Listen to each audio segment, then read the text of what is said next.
try!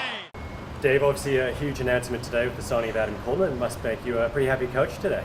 Yeah, definitely. I mean, it's great to have a guy like Adam on board. I mean, he's a guy that I've seen enormous change in over the last couple of years. You know, he started out with us, he had a gut hanging out the front of his pants, and he certainly wasn't the athlete that he is now. And so just to know how hard he's worked to get to the point where he's at now is really rewarding. You know, and I think the great thing about Adsy is that there's so much growth still left in him. You know, he's got real aspirations to be the best lock in the world, and I certainly think he can achieve that. And we're obviously delighted that he's picked our program to help him achieve that.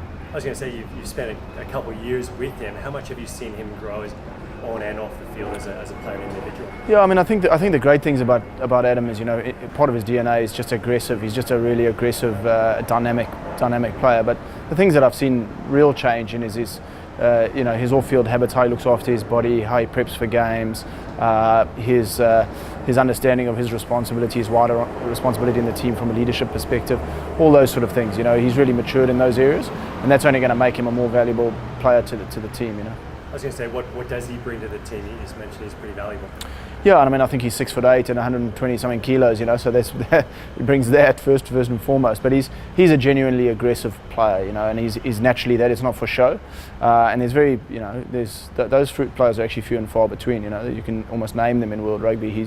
And that's special in your forward pack. You know, because he's when the going gets tough and the going gets dark, he's the first guy to climb in there. You know, so that's pretty special, and I think it's going to set a good tempo for the rest of our forwards.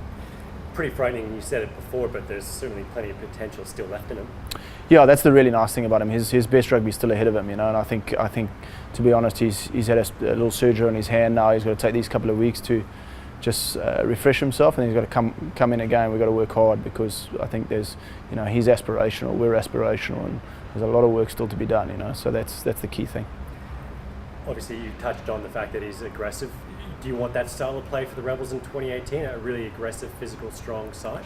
Yeah, I mean, you know, at the end of the day, rugby is a contact sport, you know. So, in my experience, the team that's prepared to physically dominate the other team, doesn't matter what the details are of that, tends to win the game, you know. So, first and foremost, we've got to be prepared to do that, and we've got to be prepared to be confrontational.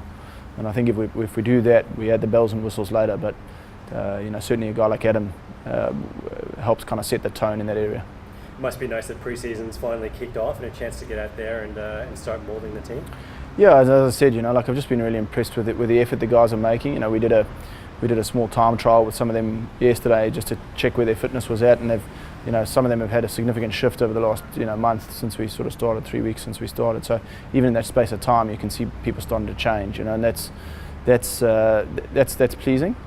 But you know, there's a long way to go between finishing last and finishing first. So there's a lot of work still to do, and I think the real challenge here is you never get too up and you never get too down. You know, we're never as bad as we think we are. We're probably not going as well as we think we are at times.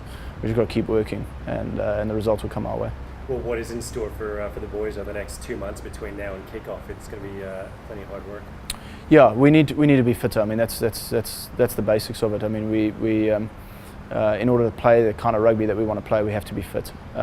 So a lot of the focus over these next couple of weeks is around getting ourselves in a physical condition to be able to play,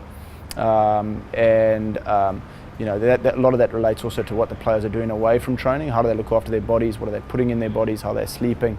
All those sort of things need to be considered. But then I think also we're starting to bed down some of the principles of our game and how we want to play. So that when the Wallabies join us in the early part of January, that they're fitting into a framework and they can hit the ground running.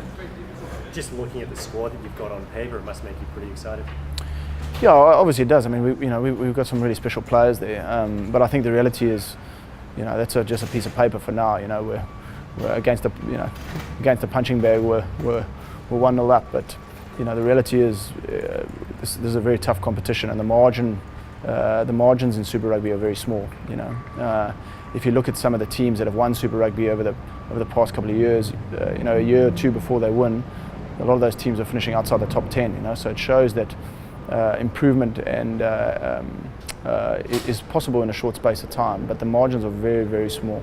And so we're going to have to come together as a group pretty quickly and work very hard to close those up.